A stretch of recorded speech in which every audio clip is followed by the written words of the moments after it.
Hello, hello, hello, hello. Ready for some podcasting? Welcome to In the Closet with. It's once again Pride Month, and this year I wanted to celebrate with my fellow creatives. Throughout June, the stream will be guested by a variety of people where we talk about the queer experience. Today I'm joined by Trina, she, her, also known as Treestumped on Twitter. Hello. Hello, how you doing? Are you ready to roll? Yeah, I'm ready to go. Wonderful. Do you want to introduce yourself? Yes, intro myself now? Yeah. Yeah, grand. I am Trina Farrell. I am a colorist for Marvel, DC, other places. I also illustrate not safe for works in my spare time. Yeah, and that's who I am. How's it going? Can't complain. How about you? Like I said earlier, I got rained on, but we are sufficiently dry enough now. Well, I hope you're safe and sound right now. Yes, I'm very comfortable. I have some water in a strawberry shaped mug. Nothing wrong with that. Cute. How very summery. Yes, it is. I love it. It has a straw. Oh my god, that actually made me think strawberry. Why is it called strawberry? I don't know. Maybe because you get them in straw beds, possibly. I don't. Some weird English thing. I see. English will always elude me. It's a weird ass language. So you're a colorist. How do you want to explain a little bit what that is? So I basically color in the lines, as people will tease me about. No, I color basically the line art for of comic book pages. So like you Spider-Man, Iron Man, Superman, things like that. That someone else will do the line art and then I'll color it in. That's basically my job. How do you find coloring other people's lines versus your own work?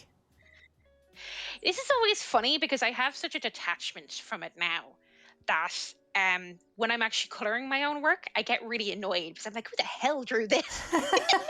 Did I feel bad? We're like, all right.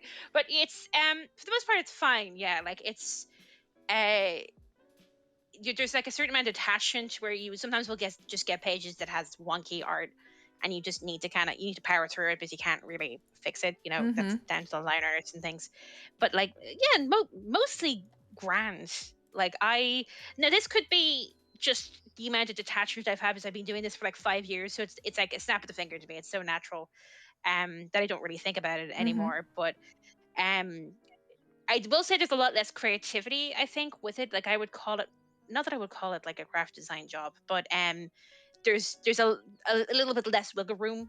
Like you can still be very creative with it, but like often enough, there's a lot of like it's like just 90% me kind of sorting through layers or like working out like light effects and things like that. So, um, it was actually kind of funny in a way. I think when like the period of like what was it, like 2016 onwards, I don't think I actually drew at all. I just purely colored Oh. straight. And then it was so weird coming back to art then because I was like, wait, this is actually enjoyable. There's a cat. I was like at that point coming around to the pandemic, I was quite burned out, I think, on like doing it straight for like 4 years. And like because you're with comic books, generally you're the last person in the pipeline to have the art. So if someone up the line, say like the writer or the artist, like messes up at their deadline, then it's down to me to meet the deadline. So like Yeah. it can be very burnout inducing because you'll sometimes get companies and like these are high level companies will come to you and they'll ask like, oh, can you color like 20 pages in like 3 days? And I'm like, no. Woof. Yes, but no. um but otherwise I love it personally. It's a great job and I meet some fantastic people doing it. And it's given me like I think like an edge of professionalism. I'm not particularly professional, but there's an edge to it there that's been handy long term. So Yeah, I to me it's like it's such a fascinating job and one that very often sadly doesn't get enough credit. Like it's yes. usually always the colorists and the letterers who, are forgotten by on the sideline, and they are in comic work just as important because especially if you're gonna have like some people don't have color comics, but it's so important to have readable, good colors and also have good letters. It's so frustrating that it's like the writer first and foremost. And I mean, I'm probably cussing in someone's church right now, but the writer kind of does the least amount of work in a comic. We don't say that.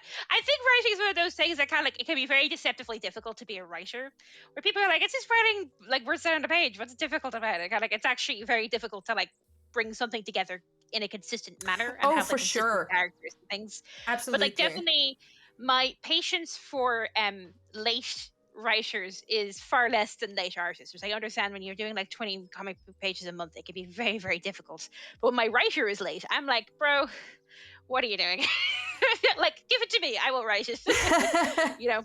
Yeah, for sure. I guess I should rephrase to say that, like, what I don't mean to cut a writer short, because especially writing good comic script is a gift that far too few people really handle. But Yeah. in terms of just the amount of time required, writing is usually one of the shorter ones in the comic process compared to especially drawing. Yeah. Yeah, So definitely. that's kind of what I mean. Like, it's so baffling to me that everyone's like, "Oh, the writer, the writer." It's like, but the colorist though, please.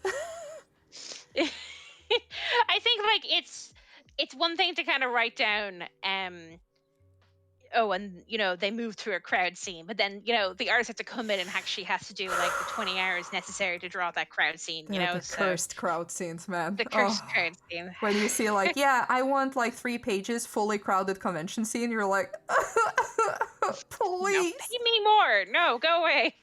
Oh, I hope this goes into my pension fund. What pension fund? that fabled pension fund that no artists know of. Yeah. I was it's like a joke I've heard from other comic book artists about the obscene amount of money that they used to make an image back in the day. Mm-hmm. And it's a very famous image documentary where they talk about like Rob Liefeld having what was it? He like bought a car and then he was at a party, like, and this was like a high end kind of $1 million car. Mm-hmm. And he was at a high end kind of comic book party that they did back in the 90s. And someone who was dressed in the costume of one of his characters crashed the car. And he was like, yeah, whatever, I'll just buy another one. So that used to be like the crazy amount of money that would go around in comics, but like, oh boy, you don't get that anymore. Yeah, do you think that's related to comics being so much more like stretched out now? Like back in the day, it seemed like my knowledge on this is admittedly limited, but do you think it was more concentrated back in the day? So it's kind of like the same people circulating over and over again versus now where it's so spread out? I think it's a combination of factors. I want to say mostly like comic book piracy, and like whether Mm. the validity of kind of pirating comics, whatever. But it's that, and I think people have they have less interest in comics because of movies, and also just like there's. I do want to say there is so much these days that it can feel um like a fire hose at a teacup when it comes to media. Where it's just there's so much to consume. What do I consume? Mm-hmm. And I know that like back in the day, one of the reasons why they were making such mad money with like Image, for example, is because no one had really seen what they were doing before, and Yeah. people were like lining up around the corner to like pick up new issues and things. And like but these days, like you're you're like there's so much. Like I can go online and I can read 20 billion, that's probably over exaggeration, but a lot of like webtoons and Mm-hmm. like web comics, and like there's tons of graphic novels, and they're all like hyper specified in like different languages, and like compared to it was like really really slim pickings. I know that like growing up like in Ireland, we had no manga until I Mm. was like 13, 15. Yeah, same We had no here. manga at all, and there was no comic books really unless you went into a very very there was like one comic book shop in Ireland. Like one or two I want to say at the time back in the 90s. So like you were really like you didn't have access to this stuff, especially like if you were like a woman. Yeah. um Yeah. so I yeah, definitely like where I think it's like a combination of things. There's so much stuff out there, and because of comics piracy and things like that, that I think it's just harder to make money on it these days. And like so many things are owned by like high end companies that maybe don't pay their workers as much as they should to get Yeah. a little political. But No, there's, at least in my opinion, zero lies there. So mm-mm. Do you feel at least I know I have to admit I'm less familiar with DC, but I do know that Marvel eventually did like a really good app where you can read their comics. And do you feel like that maybe helped a little bit in combating the piracy? Because I know that Marvel has such a huge library available in that app for like a That monthly subscription. no, that is 100% the way forward, because that's the main complaint I get off people who are like, I want to say, like, more normies, who like who just want to sit down and they want to read Spider-Man, and then Mm-hmm. I can't get access to it because I have to like get it on Amazon. I don't want to buy things on Amazon, or I physically can't get a copy to my Mm. house. Um and so I just want to read it online, but then Comixology is a disaster, so I can't really read it on Comixology. So like I think Shonen Jump recently, not recently, but about a year or so ago, introduced kind of like pay €2 a month and you get access to their entire library. And Mm. I think that's really kind of the way forward when it comes to kind of comic books. Now, how viable that is, I don't like, I'm not a business expert, but like um I think like comics really does suffer at the moment. You kind of like, if I want to read certain copies of manga, or certain copies of like a certain Spider-Man or something like that, it can be quite difficult back in the day to kind of get a hold of those things. So like, Mm-hmm. yeah, definitely, I think like hopefully most companies will move on to something like that, just having like an online app which people can download and just like watch things. But sure.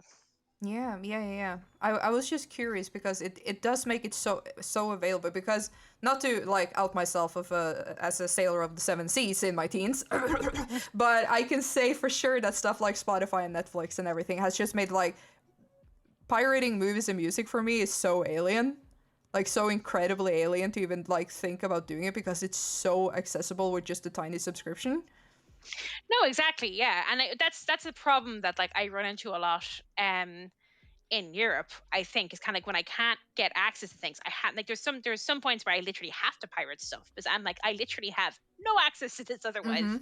Like I wanted to give her a watch of what, like, the Handmaiden a while back, because my everyone was raving about it, Mm. so I decided to give it a watch. Didn't really like it, but like the what you call it, I couldn't get access to it. There was no legal way for me to actually watch it in my own country. So I guess I couldn't get Hulu, and I couldn't watch it through the British streaming services because they had been removed. So like Mm. there's no legal way for me to watch it. So it's like, I guess I am donning my pirate hat. Not to out myself, but like like I have money in my fist. I'm willing to give it to you. Why will you not let me Mm. give you the money? Yeah, yeah, yeah, But for sure. Yeah, those kind of like, I guess it comes down to some form of licensing that I'm not educated enough to know about, but it is the same when you see. It is kind of wild to me that they managed to, for example, launch stuff like Game of Thrones very similar or like at the same time, more or less worldwide from my knowledge, but maybe my knowledge is flawed. Because there are several shows where, like for example, The Mandalorian, like the first season or so, was not available in Norway because we didn't have Disney Plus. Like the service just wasn't launched here. So if you wanted to like not be spoiled on that show, you just had to live offline for like a year or so for it to launch here. yeah, yeah, and it's just it is the reason of the business, but it's annoying because like there's so many people. It's just so many of these American shows where like you're expected to kind of keep up, but you're like a year behind and kind of Yeah.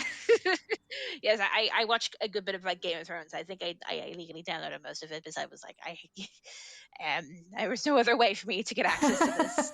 But sure, it's the conversation in piracy is a difficult one when it comes to like licensing and things. Where like really, um, as someone who has like had problems herself with like piracy, that's it sucks. But on the other end, uh, like some people just literally can't get access to this otherwise. So like I kind of understand, but also Yeah, it's a it is a very difficult topic because I too like in my adult years I'm quite anti piracy on most if not all fronts, just because as an adult I see like the people losing money isn't the rich CEOs, it's us normies. yeah. Um but I think there's the debate of like accessibility and availability, because if it is available and you still pirate, I think you're just a shitty person. That's my personal opinion, because if you can go Yeah. down the street and buy it, and then they're like, yeah, but what if I don't have the money? And it's like, well, there's a lot of stuff I don't have money for. It sucks. I don't go and steal a car. I don't go and steal a Yeah. house. um, but You wouldn't download a car. Yeah. exactly, download a car.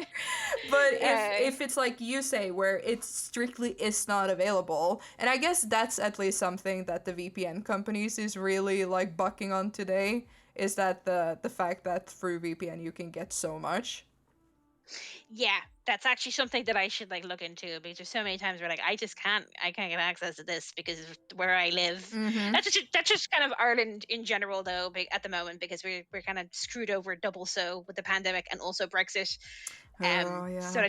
there's so many things I kind of like I've been trying to like get stuff shipped to me, and they're it's nuts because like about I'd say about 50 kilometers away, the shipping will be like €20, and then for me it'll be like €120. Woofa woofa. Yeah, because I had some like little cute Japanese figures that came by recently, and like they it was like they were like €40, but the shipping was 200, and I was Oh like, oh, so I can't yeah. order anything from Japan right now. I Um, feel you. Norway has always been like that because we have never been in the EU, so we've always had yeah, insane shipping stuff, and now just they're like, yep, sucks, doesn't it? yeah, yeah. No, it's exact. That's it. I'm very much kind of like it'll get here when I get here, and it will probably cost like €60, but it's Mm. fine.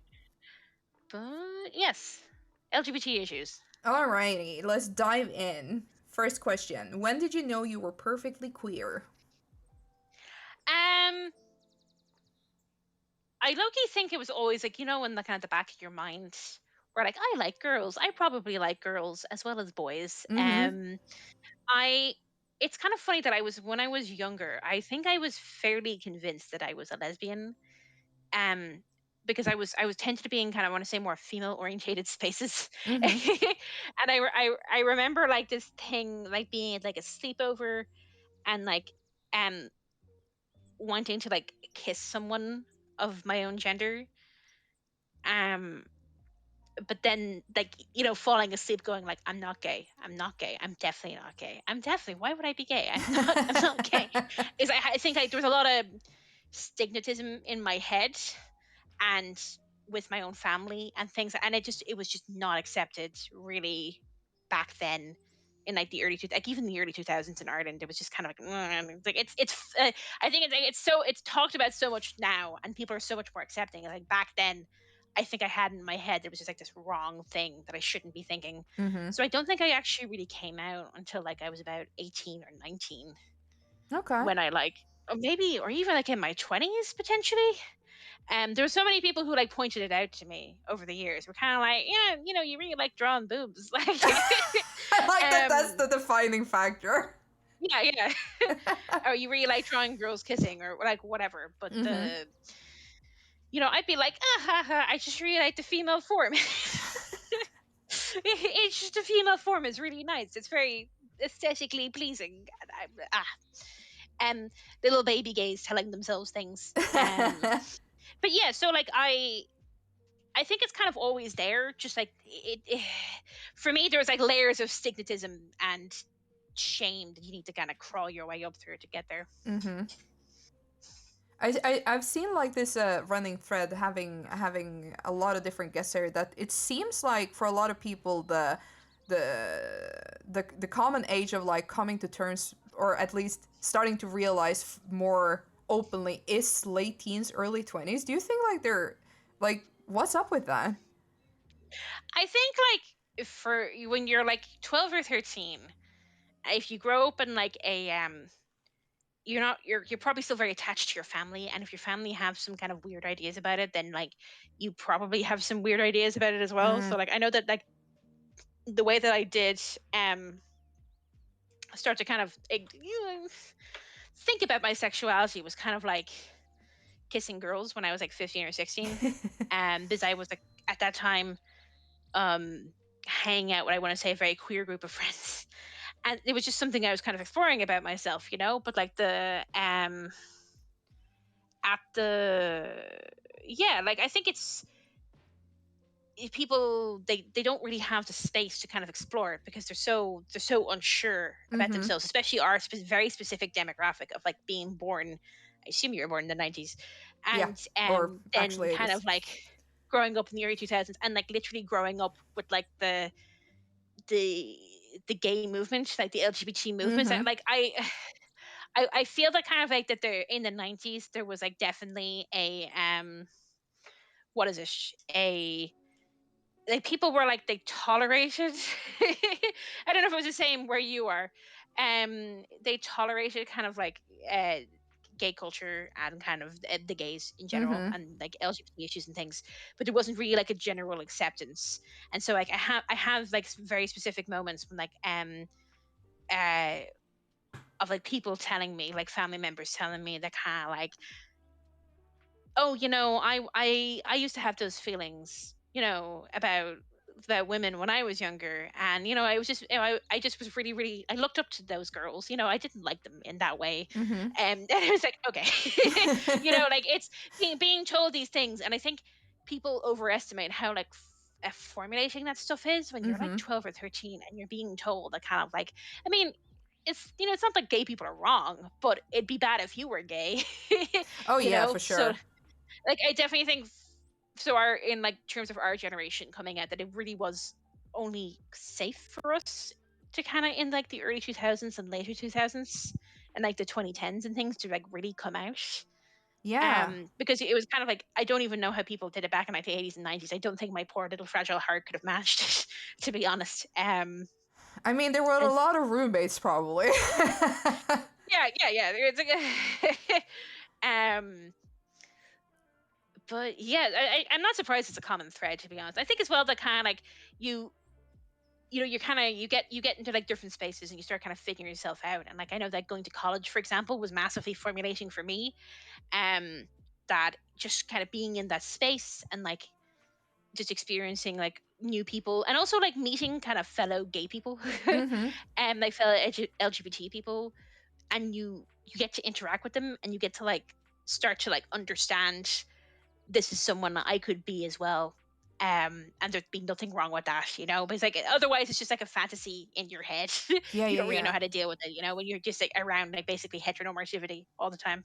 Yeah, for sure. There is definitely a huge validation in just meeting like-minded people and seeing, like, getting a fresh perspective. Because that was my guess earlier this month with the same conversation, that just getting kind of like, I guess you could call it a fresh start with new inputs and influences that are not the same old, and suddenly just like broadening the horizon and opening the perspective on things a little bit. And most of all, maybe realizing that your guardians aren't like the end all be all of everything. Yeah. That you begin to separate a little bit in your 20s from like your parents or like whoever's taking care of you, or like your, Mm-hmm. your role models, and kind of beginning to realize their flaws. So I understand that kind of like if you're like 12 or 13 and your parents are telling you one thing, that's like who are you to question it, Mm-hmm. Like I only really started to kind of question what my parents said and started like really really thinking it kind of even in my late 20s. Mm-hmm. It's a slow process. Yeah, yeah, for sure. I sympathize with that. Where you keep coming back to things where like, hold on, wait a minute, that doesn't seem right. Yeah, and it's the kind of thing that it would seem perfectly fine for someone to say something like that to you when you're 14, and then you had like for me it's like crystallizing moments when you're like 26 and you're like, holy fuck, Yep. that should have not been said to me. Like, that's not okay. Yeah. Yeah, absolutely. Kind of in that same vein, though, what was your first crush slash fascination that challenged the expectations of society? I don't want to name specific names here, Oh, but no, like no, there were, no. You don't have to. yeah, but like yeah, there were one or two people back when I was 15 or 16, and I definitely had like massive crushes on them and I wanted to date them, but I was also like I was caught up in like a couple levels where like I didn't like the way I looked, Mm-hmm. and I also didn't like the way I couldn't even conceive of being LGBT in any regard because that would be wrong, Mm-hmm. and like um so my focus was always kind of like, I have to get a boyfriend. If I get a boyfriend, everything will be fine. I'll be normal, you know? And like that really wasn't the case. But like, yeah, there were definitely one or two people back when I was kind of at that age that I really, really liked them. And I like, if I known what I know now, I definitely would have asked them out. But like, it's, sure, you live and learn. Um, but a lot of it was a lot of denial, I think, Mm-hmm. from my end, where just I was just like, I don't want to kind of even think about myself being this way, because there was so much like shame for me wrapped up in like who I was, and just even like beyond being LGBT. Like I was kind of like, as my parents call me like the weird kid. So like I didn't want to make it worse, you know. So I was like, no, I just have to be normal, and I have to get a boyfriend, and I have to be normal, and that's like, I really wish I'd had more space at the time to kind of explore that in my teens, because I think like I missed out like a large part of it because I just kind of refused to engage with it whatsoever, you Yeah. know. Yeah, yeah, yeah. Did it feel like somewhat of a relief to at least not be like, for example, fully lesbian, where you at one point you would have, or you wouldn't necessarily have to, but if you were to follow up on your your preferences, then you would have to, you know, come out essentially. Was there like, did it feel like a safety net that you didn't have to deal with that, or did it just feel suppressing because you had to, in your mind, keep those sides hidden? Um, I think whenever at the time when I was like 15, 16, I probably did tell people in private. I can't honestly remember now. I probably told people in private that kind of like, I do like girls, Mm-hmm. but I would rather have a boyfriend, was probably the idea, because it just in my head, and true in real life, it's just having a boyfriend would be easier, Mm-hmm. because I don't think at the time my parents would have accepted me dating a girl, or like dating kind of like a non-binary person or whatever. Um, and it was just easier in my head to kind of, there was probably like part denial, suppression of myself, and also part um like an unwillingness to accept who I was, you know. Mm-hmm. Yeah, yeah, yeah. That absolutely makes sense. Because that's why I asked, because there seems to be like this running theme of people who are either bi or pan and are in a straight passing relationship, that like that's just fine and dandy. And I think it's more interesting to like dive into like it, like while it's fine and dandy for a straight passing society, it can still, like you touch upon yourself, feel um constricting in a way where you didn't get the chance to just like experiment. Yeah, and that's kind of like, and I think a lot of people, bi and pan people, kind of agree with this. Where you kind of like, when you kind of roll into your like, you're kind of in denial so much for your teens, and then you kind of roll into your 20s and you're sort of accepting, but you're kind of like, I know even like in my 20s, I was still a bit like, I probably should date a guy, you know. Like, and I was like thinking of like asking my NB friend out, but like I was like, I don't know. And is it worth the trouble when it comes to my parents, you know? um and so I think a lot of people, they get into like kind of straight passing relationships kind of in their early 20s before they've had like time to like fully explore, because that was really just the easiest thing to do, you know. And then you kind of, you like roll into your 30s and you're like, that's kind of what happened with me, where like I met my partner when I was good God, when I was like 21, and now we've been dating for like 10 years. Mm. So like, there really wasn't a chance. And that, I'm not saying that's like a bad thing. I love being with him, and I love him obviously, but like, it's at the same time, um, if I definitely think if I'd had more of a chance to explore when I was younger, that may have like turned out differently. But say la vie. In like if I may ask, like in what way do you think it would have turned out differently, in terms of like self assurance or self perception or your life or? I think the kind of like, not that I would have more chance to explore, but like, I do feel sometimes like I don't really count, and that is definitely like the bi gatekeeping going on Mm-mm. there. Because I've never got a chance to date like someone of the same gender, or kind of like who wasn't like a cis male. Um, and like that's okay. But at the same time, like I think I would have been more confident in who I am if I had gotten that chance.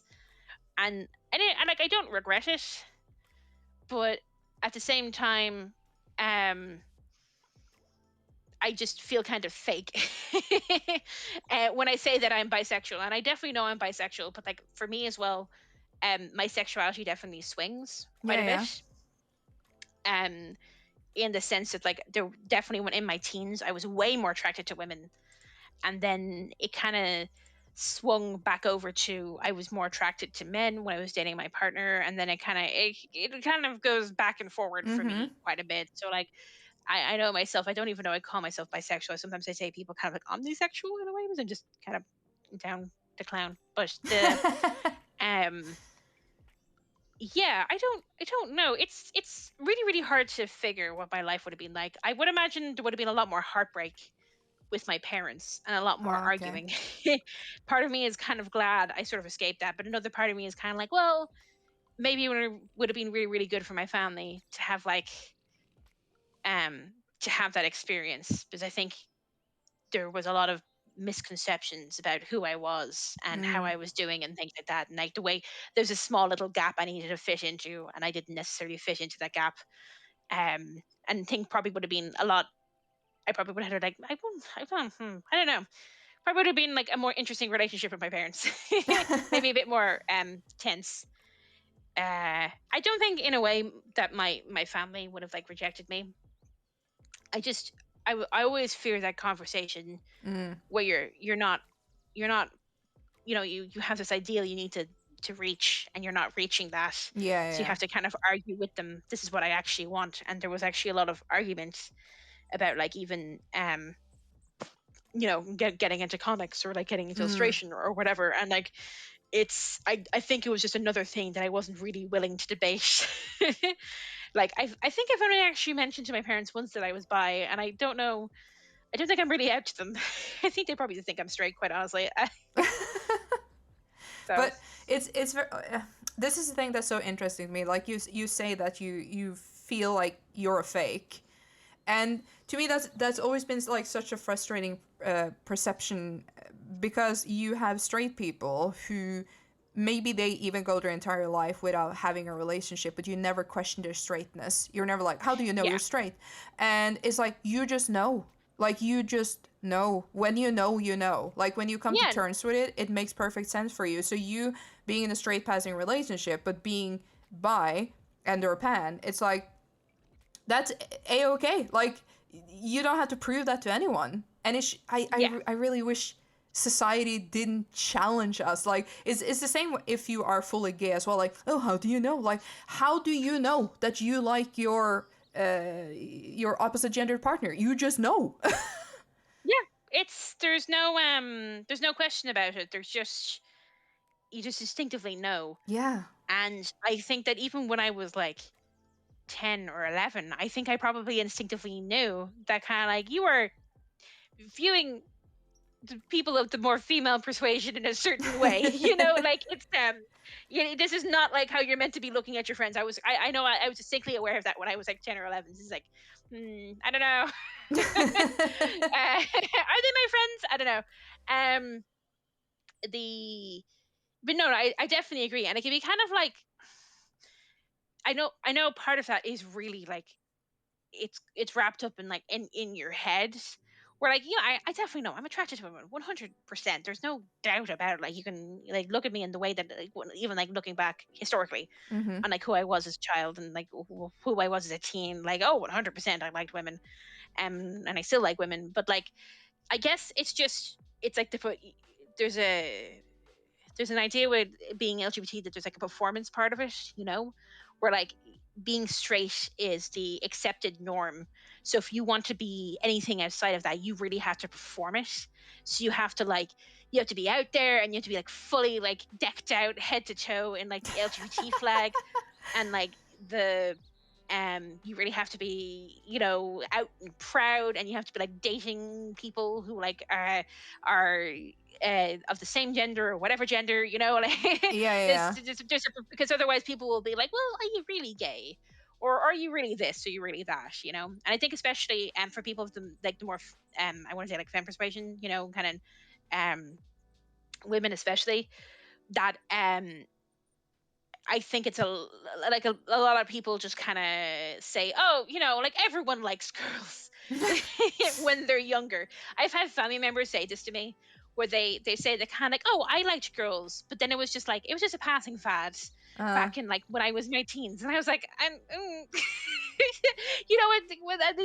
these are sort of like 60 or 70-year-old women saying this to me, and I'm like, I don't know.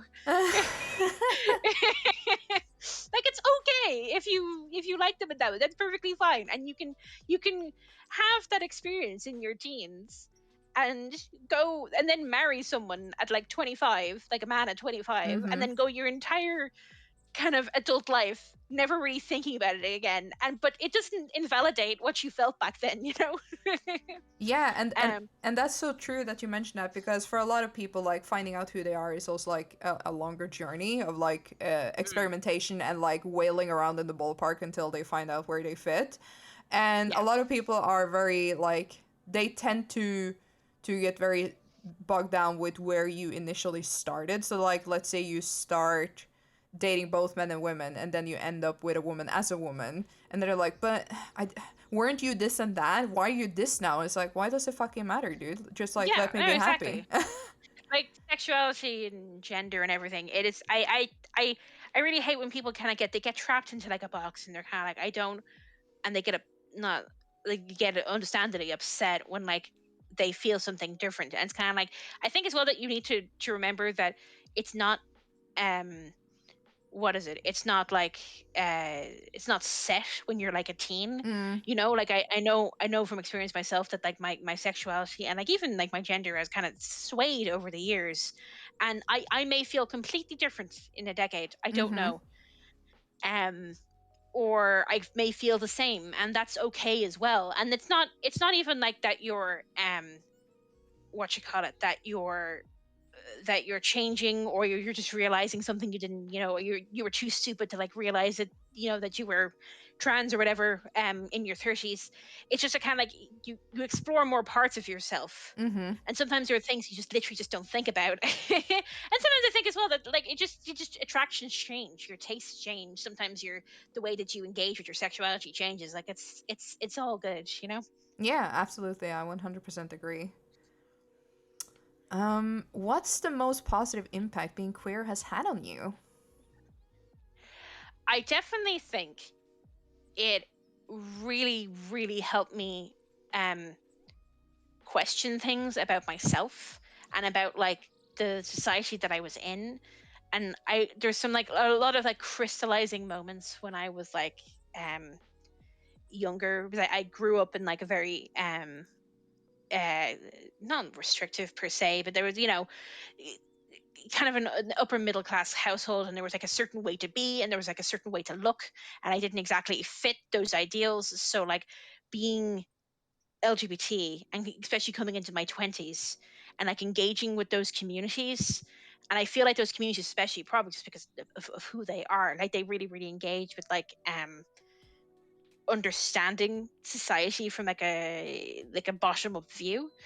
And it just made me question like a lot about like just myself and like the people around me, and like what was going wrong in the world and things like that. And that sounds a bit like overstretching and like a bit silly, but like it's very, I think if I had just been like out playing straight, I think if I'd been out playing straight, I don't want to say I'd be more boring, but like I definitely wouldn't have engaged with my sexuality and like my art in like a similar fashion. Like it Yeah. it brought me onto like different levels that I don't think I would have been as accepting if I would just been out playing straight, because I think that when you have the experience of like feeling something that maybe is not fully accepted by society, you begin to like understand um with intersectionality, like what other people are kind of thinking and feeling as well. So like I think, I don't know, maybe I not to say that kind of like you can't be straight and like care about these issues, but I definitely think on a personal level it really really helped me open my mind to like other things, and like also probably really helped my art, Mm-hmm. especially recently where like I've been like re-exploring it and things like that, and like just re-engaging with like what I love and who I am as a person. Yeah. Would you say that it affected how you approach not safe for work art? Um, Definitely, yeah. Where like I had, I want to say very hetero, but it's like to give like the timeline of this. I came out of college and I started doing not safe for work, just for something to do and also to earn a bit of money. And I want to say most stuff I was doing was very kind of heteronormative back then. But then during the pandemic, I basically I re-engaged with it, not to earn cash, but more so just to kind of um keep my sanity. Yeah. Like so some people made baked bread, I made porn. Um the yeah, it was just like the lockdowns were so strict in Ireland. I literally couldn't leave um an 8 mile radius, so I couldn't see my partner for like 3 months, Oh, wow. and I couldn't get to the airport. I couldn't like there was a point where I couldn't like I could just couldn't leave my house. It was very strict. Mm-hmm. Um so yeah, it was basically like a way to kind of stay sane, but like the definitely kind of I like re-engaging with it, and like also I've been kind of reading more into like sexuality and like further understanding my sexuality. I think it's a really good method in like questioning some heteronormative stuff that I had probably still embedded with me, and kind of transmitting that through my characters and like what I do.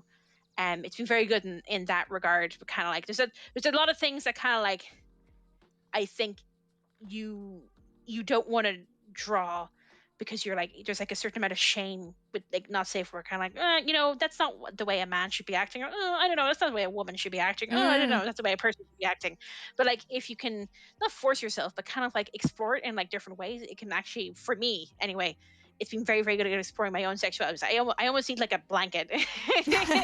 There's so much about sex and sexuality that's there's so much shame for that wrapped up in me, and like people go like, you draw on the episode for work, how could you have Catholic guilt? And I'm like, it is so deeply ingrained into me that I just don't can't let it go. But having like that blanket of like exploring it through like the drawn version definitely helps a lot. Yeah, do you feel like by this is probably like too specific, but do you feel like by every piece you put out there that you're like pushing that guilt a little further and further away? Yeah, 100%, yes. That is like where it's just making me question so much about like what I was told. And I don't think like I don't think it'll ever fully go away, because like that stuff stays with you, like there's people don't realize, we're kind of like, why can't I let go of this thing that happened when I was a child? And I was kind of, you were literally biologically um made to like to like have that as like a formulating memory, so Mm. like if something that happens to you when you're 5 or whatever, you know you almost can't let go of it. And that's not saying you can't heal from it, but like it's going to be with you, because that's just the way you're made. Mm-hmm. You're meant to take in all these lessons, I say in open quotation marks. um but yeah, like it's like hopefully one day I'll be able to kind of look back, and I think I can look back now and go like, wow, like how far have I come from like a little baby gay when I was 15 who could barely say the words out loud, to someone who's just trying like outright gay fucking porn.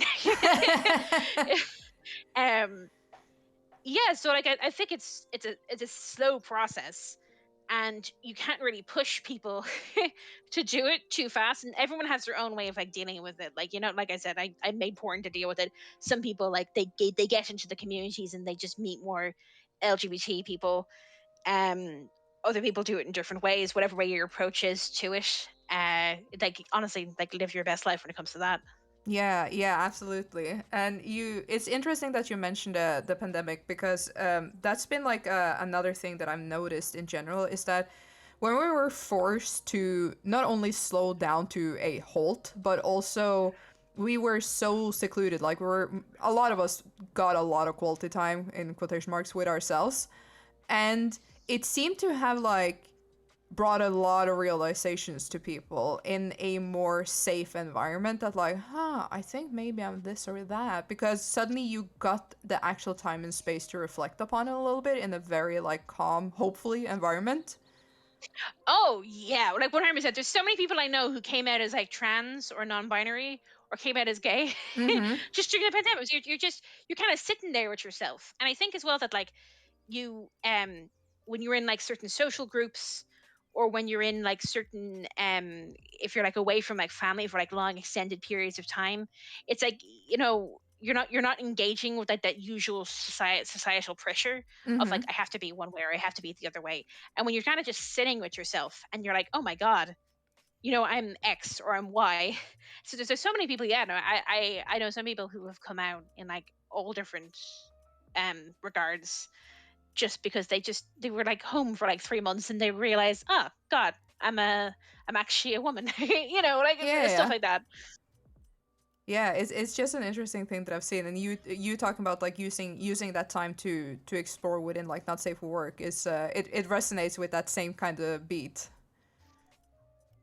Yeah, exactly that. It's probably took a different route that most people would, but definitely the same area of like is I think it was just, you know I've always known I was bisexual, but I've never like, I don't think engaged or like thought about it in like a proper way. Mm-hmm. And I think I just needed like it was just too difficult during like my late 20s and things to actually like talk about or even like think about it in like a proper way. Because it's one thing to kind of go to yourself, oh, I'm bisexual, or oh, I'm gay, but like actually like engaging with it and like thinking about the realities of it is like another thing altogether. Yeah. That probably comes back down to my thing is like, I need to perform. But I definitely think it is really, really helped me, like in like the doing the non-safe work has definitely helped me engage with that in like a safe space, Mm-hmm. if that makes sense. As safe a space as not safe for work can be. I mean, more often than not, I think it is quite safe and harmless. I think it just has a big stigma on it that I'm more Yeah. than glad to fight against. Yeah, definitely.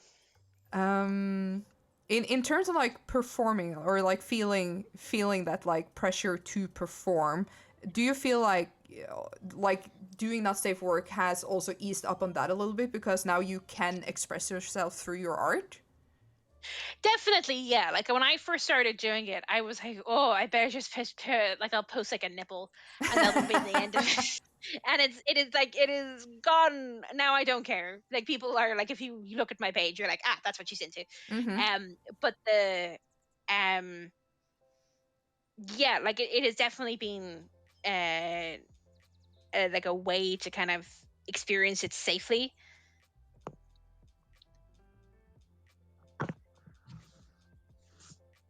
Oh, is your microphone cutting out? Oh, sorry. No, that was the end of my sentence. Okay. I wasn't sure because there came like some thudding sounds like, oh no, we lost her. Sorry, I was just moving my microphone. No, I, no, like, I no, you're sometimes fine. creepy breathe into the mic, so it's kind of like I have to make sure I'm not creepy breathing. So everyone's like, Sound "What like is she heavy doing?" breathing while talking about not safe for Yeah, work. yeah. No, I've had friends tell me when I I promise I'm not doing anything weird. I've had friends tell me when we're just like playing games together. It's kind of like there's like a quiet, and there's like the other end. So Trust me, I am a super picky snob when it comes to microphone and sound, and I play games with a crew of friends, and I don't miss a second before I'm like, you sound like this now. if they're like making chewing noises or whatever, I'm like, mute yourself. So good. if Yeah. you All were right. heavy breathing, I would be like, could you Yeah. possibly move away from the microphone a little bit?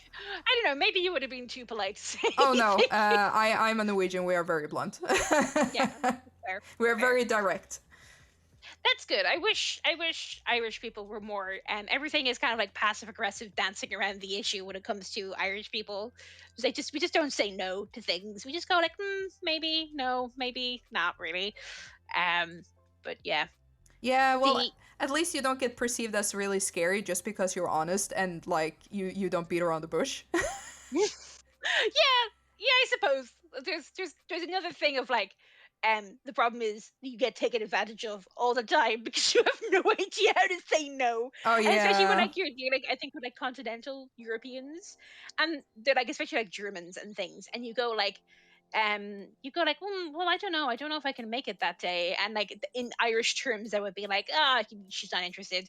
But in like German or like Nordic terms, that'd be like, yeah, no, we just need to like shift things around, and she can definitely do this. And like I've had a lot of experiences with Yeah, that. for sure. If someone said that to me, I'd be like, okay, so tomorrow then. Yeah, no, and but to me, that translates to maybe she's not interested. Oh yeah, But that anyway, that would never work with me. I would be so frustrated. I'd be like, just fucking shit or get off the pot. yeah, I've gotten better throughout my time in just like stating exactly what I want. Yeah. But I still sometimes fall into that kind of like, oh, I don't know, like, because that's how you grow up, you know. And to be honest, if you're in Ireland and you're being super fucking direct, people tend to take that as rude. So I never really say no to things properly. I will use my passive aggressive dodging skills to dodge around the issue, and it'll take me like half an hour, but I'll get there in the end. Oh yeah, I will always pull the I'm a Norwegian card, and they're like, oh, poor thing, she doesn't know better. So I can Yeah, be, if you're in that general area, I just assume you're very direct, and that's fine. yeah. What has been the most important queer representation in media to you, fictional or real? It doesn't matter. Um, so like I said earlier, I just grew up with like kind of there was no, I want to say, more unusual media. So like I specifically remember watching Cardcaptor Sakura when I was like 13, Mm.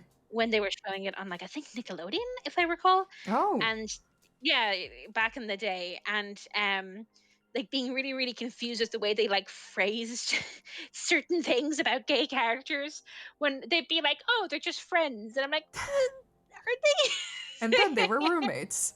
Yeah, and then they're yeah, or like like in say like watching the original Sailor Moon in like English, Yeah. and they just go like, oh, they're just really good close best friends who are also cousins, and like make out on the side, and like being really confused at that.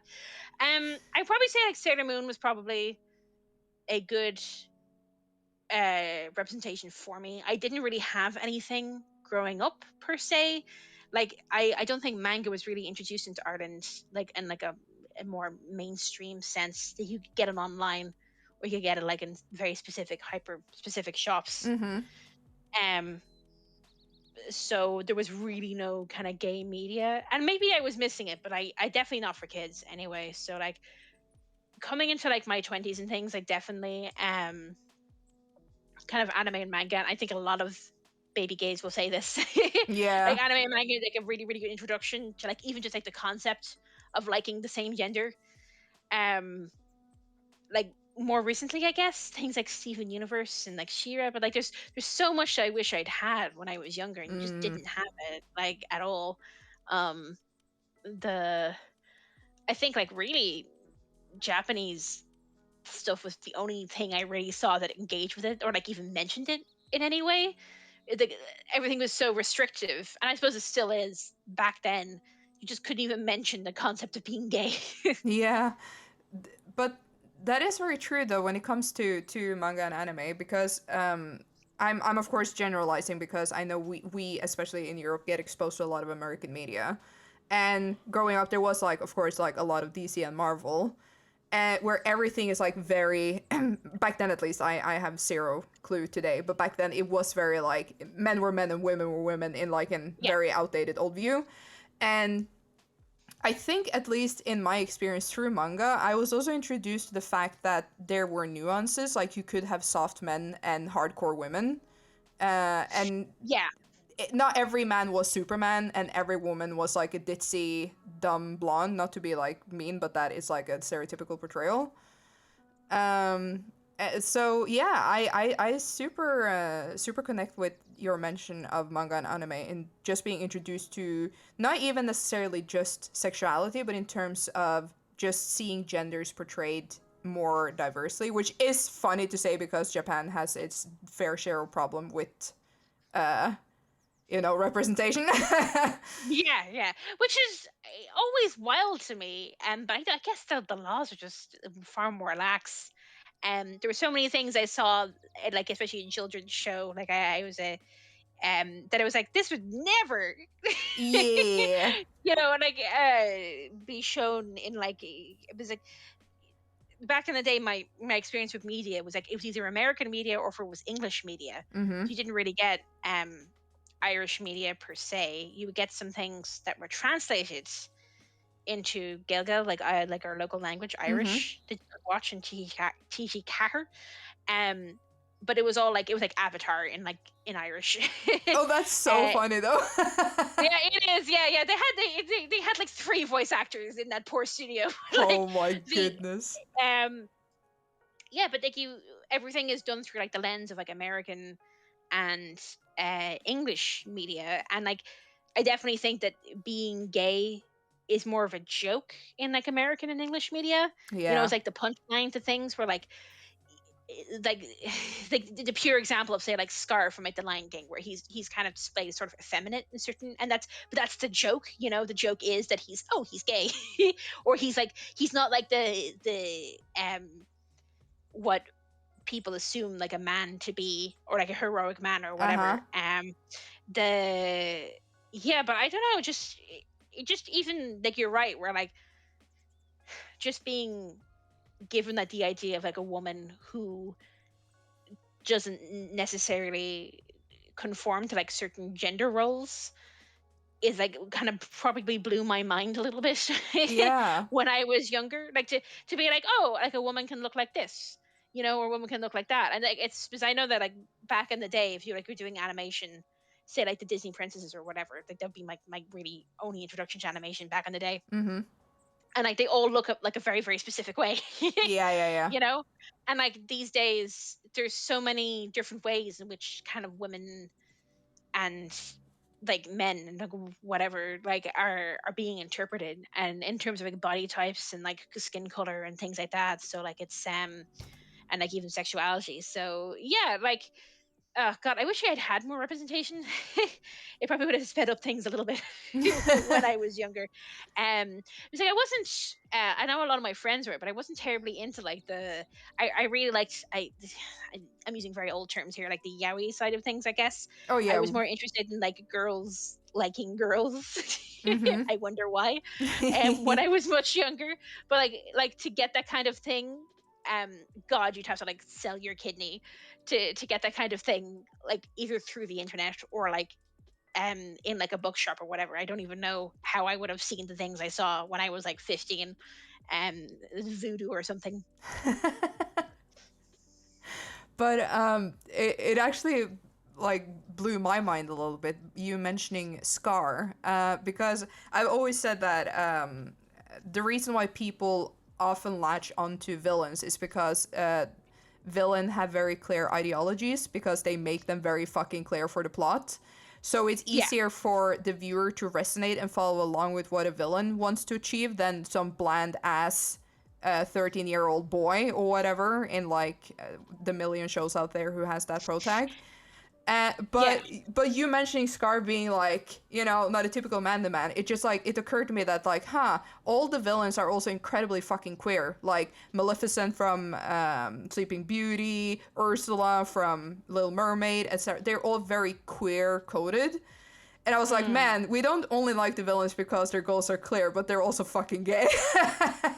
Yeah, that's true. And like as well, I like listening to like Disney animators talk about it, where like there's more when they're villains, there's more depth to kind of explore with them, because there's like a certain archetype of like the hero, and the hero is very much straight white, you Yeah. know. Definitely like gender conforming. Well, villains tend to you can explore more interesting kind of body types and even looks with them. But yeah, god, it's depressing in a way that you're only and it probably just adds to the idea of like feeling like the villain or feeling like the Yeah. bad guy when you're like a queer person, um in the sense that kind of like I'm the villain of this, because like whatever people want to say, kind of media does impact you in Oh certain, yeah. like if you're being like constantly given these ideas of like, well, if you want to be a gay person, you can't ever be the hero. You're always going to be the villain in your Mm-hmm. story. And that's probably like compounds with people who are like, they come out and they're like, they have like argumentative parents, or like, they get cut off, or like things like that. So it's it's a shame, and it's like it's getting better. God, it's getting so much better. I actually finished the Owl House recently, and that's a fantastic little show on Disney Plus. And like, Mm-hmm. it was just so nice to just have gay characters and non-binary characters just existing in a space, and there's no one questioning who they are, or and they don't get to be the villains. It's just an aspect of their personality. And I do really hope that in the next kind of couple decades that we kind of come full circle, and just being queer is just fully accepted in that regard, where it's like it's just another facet of who you are, and it's not something that you need to fight for. And fingers crossed. Hopefully. Yeah, for sure. I think I've even seen like a little trend in shows in general that the villain tends to be more like the cis white CEO guy kind of thing, Yeah, where it's like the it's flipped man, a quote lot. unquote. Yeah. And I wonder why. It's almost like our generation sees the actual villains. Yeah, yeah, no, exactly. I wish I could appreciate that things have flipped a little bit, but yeah. Yeah. Well, do you have a passion project relevant to being queer? I have a webcomic in the works, and I'm always at this point always kind of drawing some sort of comics, and a lot of them are kind of queer based or kind of queer orientated. Mm-hmm. I do have a webcomics in the works that does sort of engage with that aspect. I don't really want to give too much away on it, and it's very not safe for work, so I don't know how much I can engage with it here. But yeah, like that's something I what people say, that kind of when you make web comics, it's not so much that you're making them for any kind of profit or anything like that. It's just like there's a demon inside of you, and you need to you need to exercise it. Yeah. That's kind of on my thing of what I want to do. But like, definitely I'm like taking the elements of like what I've learned about myself through the pandemic, Mm-hmm. and what I've learned about my sexuality into this, just personally, and like it kind of representing like who I am as a person, and like what I want to do create in like a creative sense, is like, if that makes sense. Yeah, no, 100%. Like me creating Witchcraft, my first full-length comic, which it was a webcomic. Uh Me starting that back in like roughly, I think, 2016-ish. Years is like I'm so bad at like dating things now, especially after the pandemic. Um but that for me was like a personal journey without me realizing, where like when I started it I was one place, and then when I ended it I was like a fully realized lesbian. And that comic played a lot into that, because as I kept working on it, it was like as if I subconsciously like dipped my toes into sides of me that I just had suppressed for all my life. And then for every page that I made, I was like, fuck. Man, this is starting to make sense now. Wow. It is like, Yeah, it's so yeah. wild, because when you're making it, you're so deeply wrapped up into it. And especially if you're like a very like workaholic like me, you tend to get like very like sometimes you can almost step like a little away from the creative passion and just focus on the work part of it. But then suddenly when you take a step back, you're like, holy shit, this truly really fully is me. Like I didn't realize just how much of me I put in here. Yeah, yeah. And it's wild that uh you can always kind of tell certain people's like their work just even by like the contents. Because people always like, no matter how much you like try to write and like be kind of uh non-biased in your writing or whatever, it always like slips through Yeah, yeah, like your worldview and like who you are as like a person. yeah. Mm-hmm. And so like I can like totally see that, where there's so much that kind of in like the last 2 years I've kind of written and thought about, and it's made me kind of re-examine who I am as a person. Because like it really is like a safety, like like a not I hate using the term safe space, but like just like and like a space in which you can kind of kind of sit with your feelings and things and go Mm-hmm. like slowly kind of realize like this is what I want, or this is like, a representation of what I consider to be like ideal. Yeah. When you're kind of, especially when you're writing things in like a positive sense. So I can actually, like, was I read Witchcraft there probably like a year or two ago, and I can totally see that, like, the change through the pages, like, that there's kind of like, it begins with kind of like, oh, I don't know about this, and then it's out and proud by the end. Yeah, and it is very visible, like how I started with like not like I knew where I was going, but I wasn't exactly sure of the journey there. And then through taking that journey, I also took a very personal journey, like in my own life. Yeah, yeah. And like that's such a fantastic experience to have yourself, just Mm. to be, you just have like a marker of kind of like, this is where I am, this is where I was, and this is where I am now, Mm-hmm. Yeah, it is a very visible landmark for me.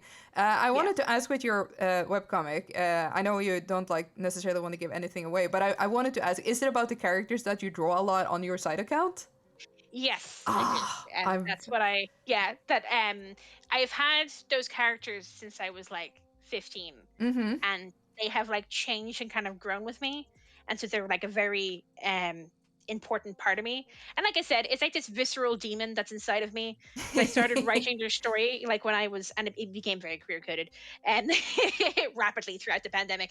And I was just, it's just, I just need to exercise it. Basically, I need to get it out there, Mm-hmm. and it may be crap or maybe not. But like for me, it's one of those, as Scott McCloud said, which I think sums everything up. We're kind of like, you can make something, and it doesn't really matter if no one reads it, because you will always have one reader, and that is yourself. So Yeah. we're just gonna do it, and we're gonna see what happens, basically. Well, if you allow me, you have two readers because I would love to read it. I think I've said this to you before. Like we got to know one another fairly recently, and we haven't like chatted that often, so we're still fairly like strangers, more like mutuals. Yeah. But every now and then I would come barging into your Discord and be like, I love how you draw porn. And for me, it's like, it's 100% meant with respect. It's not me being like a creep, weird deviant or anything. But what I super admire is how you are able to make porn into comic format, because that is something that like people can giggle snort at that, but it is actually incredibly difficult to make sequential porn. People, yeah, no, people think, and I can even see it when people, like, when they start drawing it, we're like, it's actually really really difficult, because Yep. you have to, when you're doing comics, you have to kind of think about the pacing.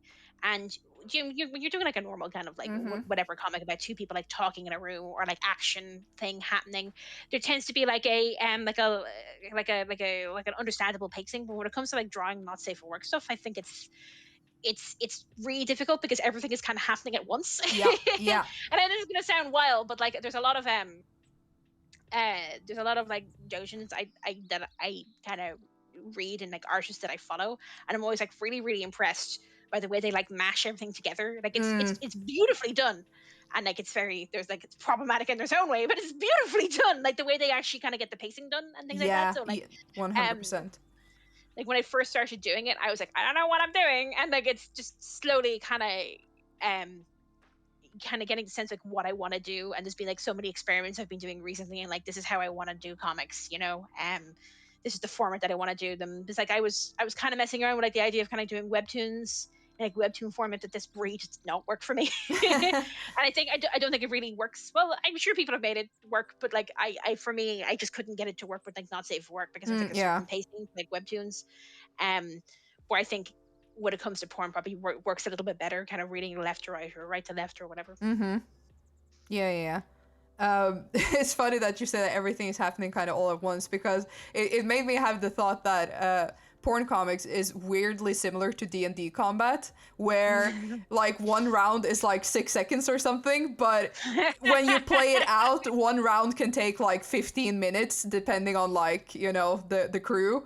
And that's Well, kind of that's what it is. basically it. Yeah, Yeah, but we're that's all what porn comics is. It's like it is something that is happening so fast and usually is over quite quickly, but you need to tell a story what is happening between two or more, or just your own body, like however yeah, you exactly. portray it. And like, how do I make that interesting? How do I make all these checks I'm doing against their AC interesting at once, you know? And like, it's like if you look at something like depicting combat, like through comics, that can be quite not easy, but like, there's like a flow of movement, and it's very kind Yeah. of visceral. But compared to like, something that can be a lot more light and like subtle in comparison. Yeah, yeah, and that's very true because when you do like let's say an action sequence, it's more often than not focus on if not the entire body, like a lot of the body and several bodies because usually an action sequence isn't happening one character alone. It's usually like two or more people fighting. But in a sexual context, it's also like a lot of it happens very up close, and you have to be able to portray that like that dick is doing stuff, and it has to be like interesting to look at. Yeah, exactly. And how do I make it look interesting over like 10 panels, because there's other things happening in the background. Yeah, But exactly. I think it's a built skill. Oh, that like when I first started, I was definitely not great at it, but it's just doing, like, the more you do it, the better it is. Yeah, yeah, yeah, yeah, absolutely. And I mean that's how it is with a lot of art, but I that's why I had to ask if it was with your two reoccurring characters because I am so stoked to hopefully get to read that one day. I've been told a lot of people want to. People keep asking me. We're like, wait, is this a comic? I want to read the comic. But isn't So that isn't that heartwarming though? it is very affirming for me, and we'll see how it goes. I've only ever done like small comics, so something more long form. But like, look, I was kind of thinking to myself the other day, where like it really doesn't matter whether I mess it up or not. Like, I'll still do it, you know. Yeah, yeah, Like, I yeah. want to do it. It's gonna be done, and it'll be horrible. It'll be great. We'll just see. That's super fair. That's super fair. Well, know that you have at least one stoked person sitting over here rooting That's you good. on. Alrighty, Tree. This has been such a delight. I have one last question for you. Are you ready? Yeah. If you could go back in time and speak with your 13-year-old self, what would you say? I would probably say that you're valid, it's okay, and it gets better. Yeah. And I know that's very stereotypical, but oh my god, does it get better? Like, when you're 13 and you think this is my life, this is how it's going to be mm, for the rest of my life. But it gets so much better. You grow as like a person, not even as like your own sexuality, but like as just you begin to understand that you are kind of valid, and mm. things begin to like improve around you as you kind of, and that's kind of like a confidence thing. And like, eventually you can just kind of go out and say like, hey, I'm bi, or hey, I'm trans, or hey, I'm gay, or whatever. And like, you'll believe it, and you'll believe it in yourself as well. Yeah, yeah, absolutely. And that's even like a tactic that I have to use these days where like if I'm having a really rough day, I'll be like, but you know what, tomorrow will most likely feel a little better, if not tomorrow, the day after. And it like even now it is like a fighting tactic to keep the spirit going. Yeah, yeah. And you know from experience that it does get better. Yeah, exactly. Because now you have the perspective that you know that a bad day is just that, it is a bad day. And Yeah. hopefully, fingers crossed, there will be better days on the horizon. Yeah, and that's kind of goes for everyone as well, where like it gets better. You learn, and you live, and you make mistakes, and your sexuality will grow with you, and you'll begin to like further understand it the more you go into like your 20s and things. I think it's like a natural process for everyone. Yeah, for sure. Absolutely. Well, thank you so much for joining me today. Thank you for taking the time. Of course. Thank you so much for having me on. This was wonderful. It was great to talk about kind of my porn and everything else. Well, I um love listening to it. I'm really glad, because I'm always kind of like, God, I hope people don't think I'm weird. I mean, when we're I all talk about weird. things. That's the thing. Everyone is That's weird. true. That is true. Everyone is weird in their own way, and I've Yeah. been told not to use that term to refer to myself, because everyone is strange in their own little way. But yeah, Yeah. this was fantastic. Thanks so much for having me on. I'm so glad. Do you have any last things you wish to say before you jump out? Not really. Be gay, do crimes. That's my advice. Just fuck it. Nothing Oh, matters. Everything matters. that's wonderful. Well, happy Pride. Yes, happy Pride to you too. Thank Thank you. you so much for having me on, and goodbye. Bye bye. Bye. Alrighty, Chan. Take care of yourself, love one another. I'll see you around. Bye.